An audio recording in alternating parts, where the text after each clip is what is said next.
Hello mga kumarkoy! Andito naman ako. Char. Ang arte lang, di ba? Joke lang.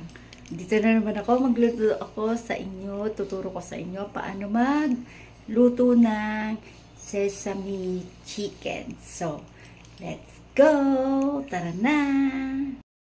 Ayan guys, papainitin muna natin ng kasirola maliit at buksan ng excess pan.